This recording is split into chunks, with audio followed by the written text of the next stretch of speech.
Hello दोस्तों, मैं आशुतोष आप सभी का स्वागत करता हूँ आशुतोष ट्यूटोरियल यूट्यूब चैनल पे।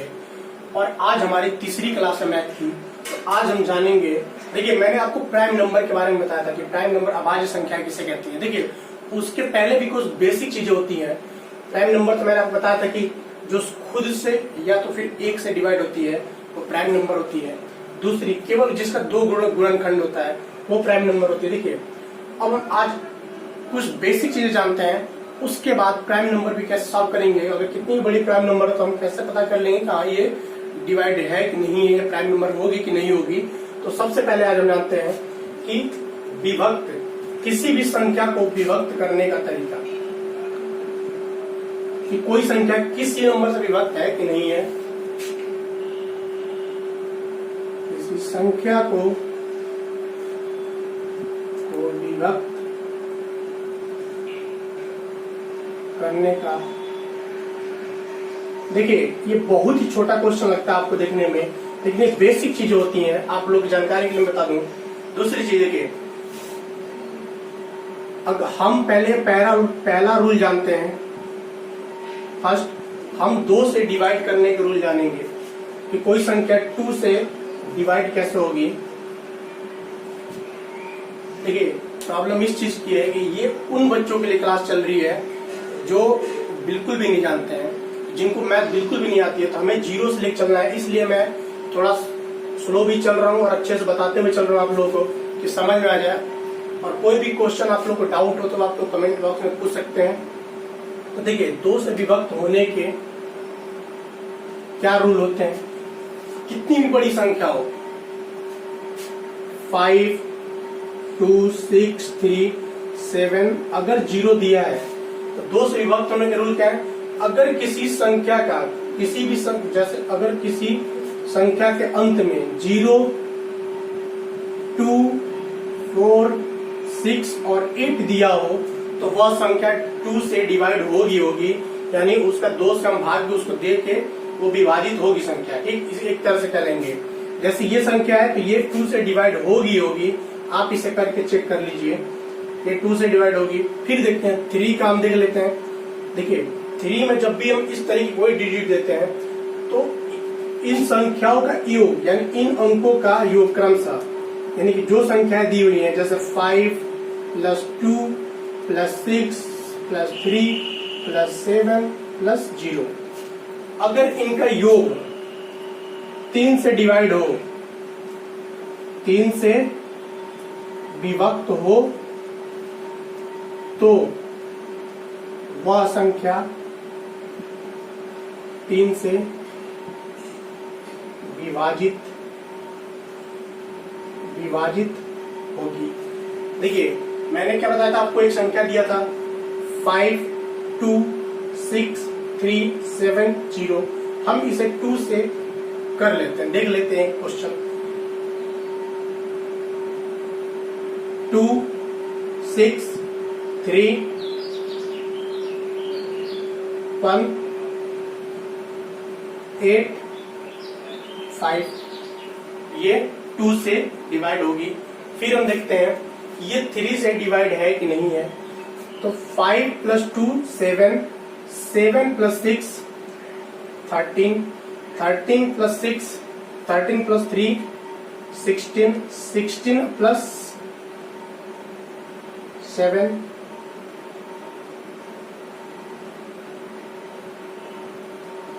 ये संख्या डिवाइड नहीं होगी 3 से, तो यह संख्या 3 से विभाजित नहीं होगी। जो ये संख्या है ये 3 से विभाजित नहीं होगी। अब देख लेते हैं, जैसे एक अगला एग्जांपल देख लेते हैं हम। 8, 7, 7, 5, 6, 4। इसको हम चेक करते हैं। अगर पूछ दिया 3 से विभक्त होगी कि नहीं होगी तो फिर इसके लिए हम चेक करते हैं। प्लस प्लस प्लस प्लस 6 + 4 10, 10 + 5 15, 15 22 और ये 30/3, यानी कि ये अतः यह संख्या क्या थी 8 7 5 6 4।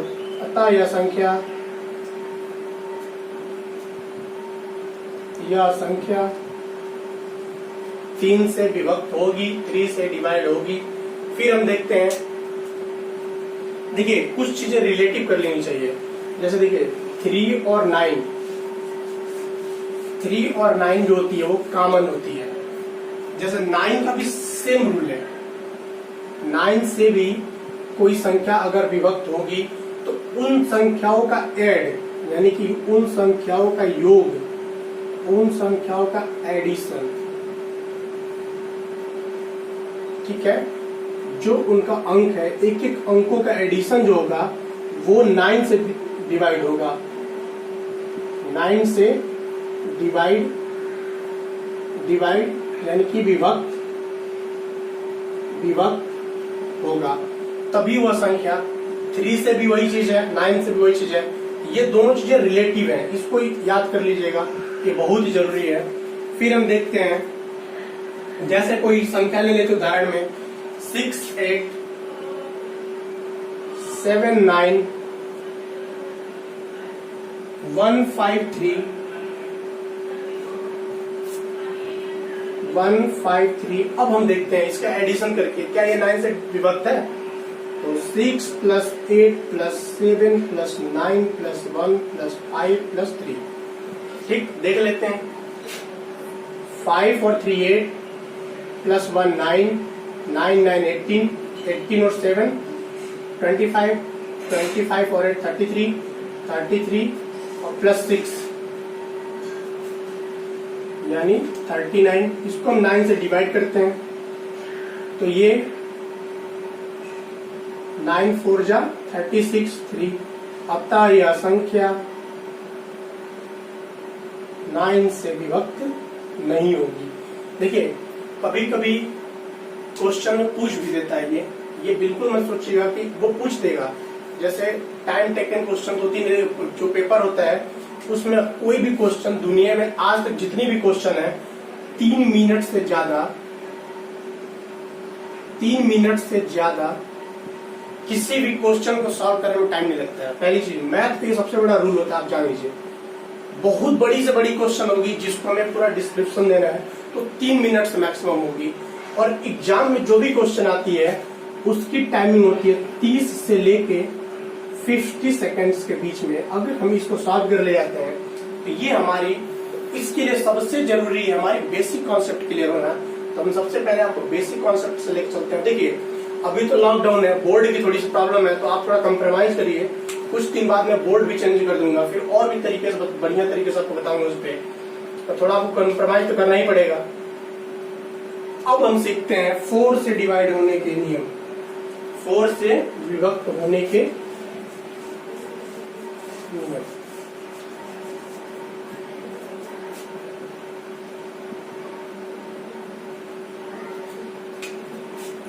फोर से यानी 4 से विभक्त होने के नियम। देखिए 4 से कोई संख्या तब डिवाइड होगी जब उसका दहाई और इकाई का अंक 4 से यानी 4 से विभाजित हो। एग्जाम्पल लेके देखते हैं, जैसे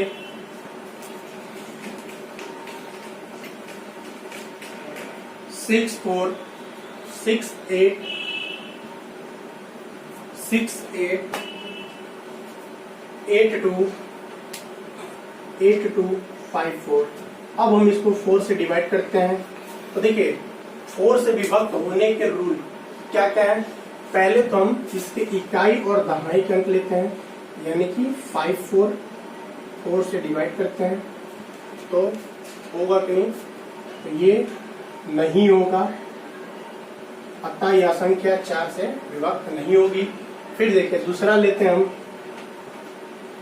8 3 6 9 3 6/4। क्या ये 4 से विभक्त होगी संख्या, ऐसा पूछेगा क्वेश्चन में। तो हम इसका दहाई और इकाई का अंक 2 डिजिट लेंगे और विभक्त करेंगे, तो ये 9 बार में विभक्त हो जाएगी। अतः यह संख्या चाहे जितनी बड़ी से बड़ी संख्या हो, पर उसके लिए यही फार्मूला है, तो ये संख्या 4 से विभक्त होगी। ठीक है, ये तो हो गई आपकी 4 से विभक्त होने के रूल।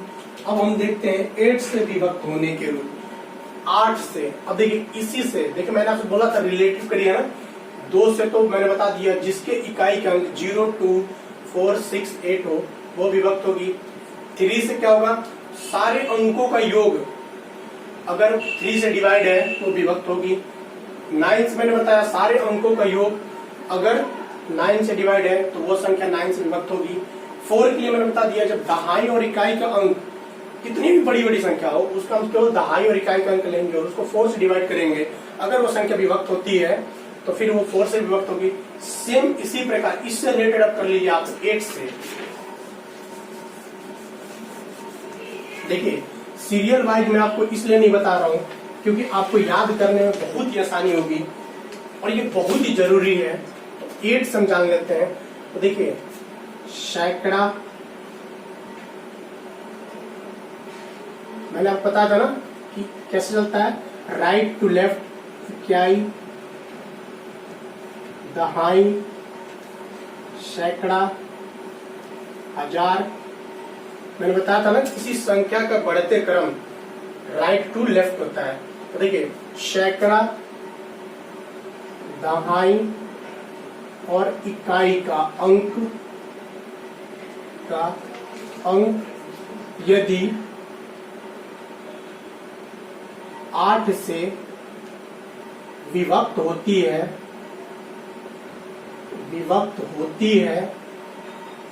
तो वह संख्या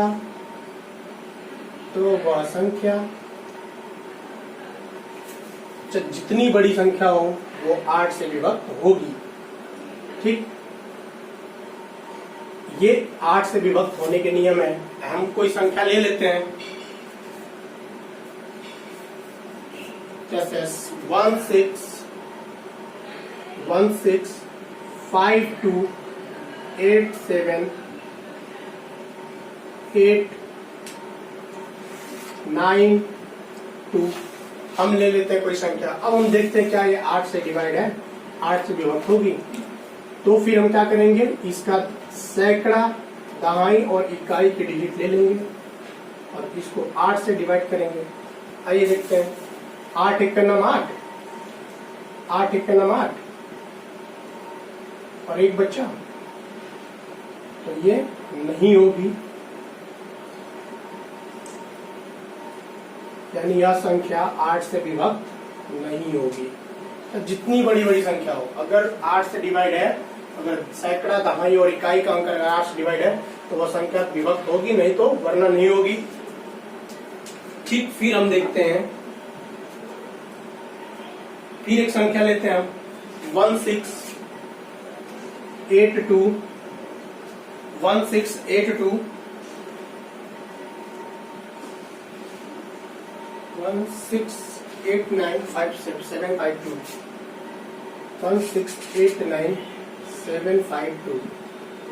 ठीक है, अगर कोई संख्या ले लेते हैं, फिर देखते हैं क्या ये 8 से डिवाइड है, तो फिर हम इसका 3 डिजिट यानी सैकड़ा, दहाई और इकाई का अंक लेते हैं और इसको 8 से डिवाइड करते हैं। 8 नवा 72, 3 और 8 चौका 32। अतः यह संख्या 8 से विभक्त होगी। तो हम क्या सीखे, कौन सी संख्या नहीं होगी और कौन सी संख्या होगी, ये जान रही है। अब हम देखते हैं 5 से विभक्त होने के नियम।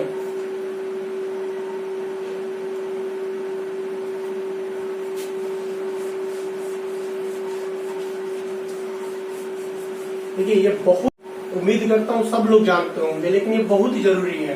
अगर आप लोग इसको नहीं जानेंगे तो आगे क्वेश्चन करने में बहुत ही कठिनाई होगी और इससे इजीली सॉल्व हो जाता है कोई भी क्वेश्चन। तो पहला हम जानते हैं 5 से विभक्त होने